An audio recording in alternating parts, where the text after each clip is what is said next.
Perdagangan bayi kian marak melalui media sosial. Kasus perdagangan bayi tidak lepas dari faktor kemiskinan hingga membuat orang tua tega menjual bayinya.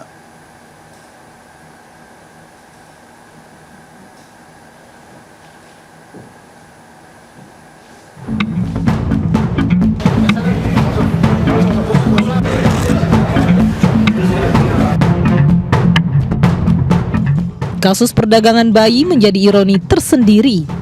Terlebih kebanyakan dilakukan oleh orang tua kandung sang bayi. Dengan berbagai alasan dan latar belakang, kondisi para orang tua dimanfaatkan pelaku tindak pidana perdagangan orang guna mendapatkan bayi-bayi malang tersebut untuk diperjualbelikan. Dalam kasus perdagangan bayi di Tambora, Jakarta Barat, T, ibu kandung yang menjual bayinya kepada tersangka EM mengaku hanya ingin bayinya mendapatkan pengasuhan yang layak, sebab dirinya tidak mampu membesarkan sang bayi karena faktor ekonomi. Ironinya lagi, dalam kasus perdagangan bayi melalui media sosial, bayi-bayi malang ini dijajakan layaknya barang melalui sejumlah aplikasi media sosial.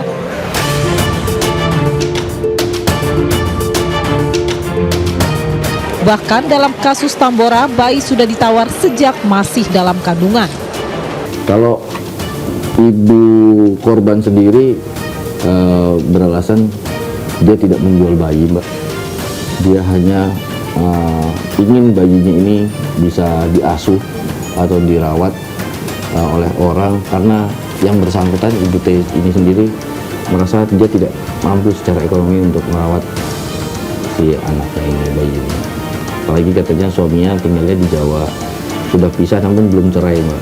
Jadi bayi-bayi tersebut mereka mencarinya melalui sebuah aplikasi atau sebuah form media sosial. Di situ ada grup adopsi anak. Banyak menurut EM banyak yang memberikan memberikan penawaran terhadap bayi yang sedang dikandungnya. Jadi kompensasi yang ditawarkan oleh si ibu T ini tidak terlalu tinggi gitu, Pak. Jadi ada yang harganya fantastis katanya, tapi yang ibu T ini tidak tinggi. Makanya si EM ini, ibu EM ini berusaha untuk menghubungi ibu T untuk menindaklanjuti informasi yang terdapat di dalam grup tersebut. Hal ini dinilai melanggar hukum dan kemanusiaan, sebab adopsi ilegal akan sangat merugikan bagi bayi yang menjadi korban tindak pidana perdagangan orang. Karena peluang terjadinya tindakan kriminal terhadap bayi yang diadopsi secara ilegal sangat terbuka lebar. Tindakan preventifnya tentunya dengan penyampaian kepada media terkait dengan penangkapan, itu merupakan langkah-langkah bahwa memberikan pesan bahwa ternyata mengadopsi anak itu ada aturannya gitu. Jadi bukan ada penyerahan secara secara maunya sendiri lah, Mbak, gitu. Kasus perdagangan bayi melalui media sosial juga sempat menghebohkan publik pada akhir 2023 di Kota Malang, Jawa Timur. Seorang bayi perempuan yang baru berusia 3 hari dijual di sebuah grup aplikasi media sosial. Seorang warga yang curiga adanya praktik penjualan bayi di aplikasi tersebut berpura-pura tertarik untuk mengadopsi. Seorang pelaku yang bertindak sebagai perantara, AL, menawarkan sejumlah bayi lain dengan harga mulai dari 8 juta rupiah hingga 18 juta rupiah.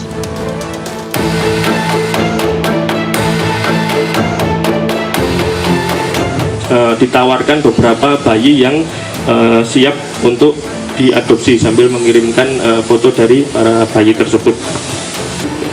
Kemudian admin grup tersebut menyuruh si perantara ini untuk mengambil bayi tersebut dari Sukoharjo, Jawa Tengah.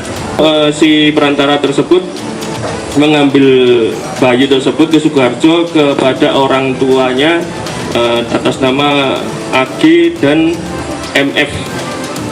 Kemudian memberikan uang kepada si orang tua bayi tersebut sebesar 6.500.000 rupiah. Kasus perdagangan bayi di media sosial oleh orang tua kandung sendiri juga terjadi di Batam, Kepulauan Riau. Pelaku AHA, seorang ibu muda berusia 17 tahun, ditangkap bersama kekasihnya karena menjual bayinya yang berusia 5 bulan kepada BU seharga 11 juta rupiah.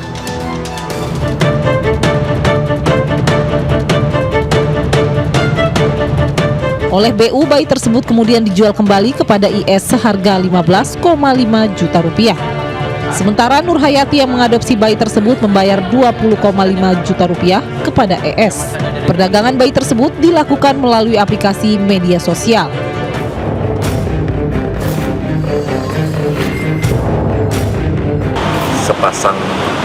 sepasang kekasih ya, pacaran, karena statusnya pacaran belum nikah, mau menjual bayinya kepada pihak kedua.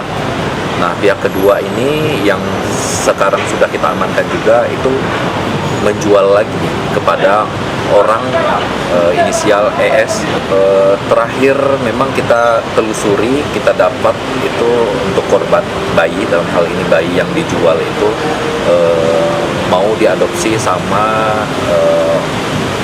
warga di Dumai. Berbagai cara dilakukan pelaku dalam melakukan praktik ilegal perdagangan bayi. Karena itu, penanganan kasus perdagangan bayi pun harus dilakukan secara komprehensif. Sebab diduga praktik ilegal perdagangan bayi dilakukan sangat terorganisir. Data dari Kementerian Pemberdayaan Perempuan dan Perlindungan Anak mencatat pada tahun 2020 sebanyak 213 anak menjadi korban tindak pidana perdagangan orang. Lalu pada tahun 2021 angka ini melonjak menjadi 406 anak yang menjadi korban pada tindak pidana perdagangan orang ini. Lalu pada tahun 2022 sebanyak 219 anak dan pada tahun 2023 sebanyak 206 anak yang menjadi korban tindak pidana perdagangan orang. Data yang kami himpun menyebut motif dari perdagangan bayi diantaranya transplantasi organ, adopsi ilegal, hingga eksploitasi ekonomi. Adapun latar belakang dari perdagangan bayi antara lain faktor ekonomi, kurangnya pengetahuan, serta gaya hidup. Kasus perdagangan bayi tak lepas dari faktor kemiskinan yang menjerat sebagian besar masyarakat ekonomi lemah. Hal ini berbanding lurus dengan kebutuhan adopsi ilegal, khususnya bagi mereka yang ingin mengadopsi bayi secara instan. Karena itu, hal ini harus segera diatasi dari akar permasalahan utamanya, yaitu kemiskinan. Ini sesungguhnya pertama yang harus dilakukan adalah mengatasi mengapa ada jual beli anak, jual beli orang, itu satu. Apa akar masalahnya?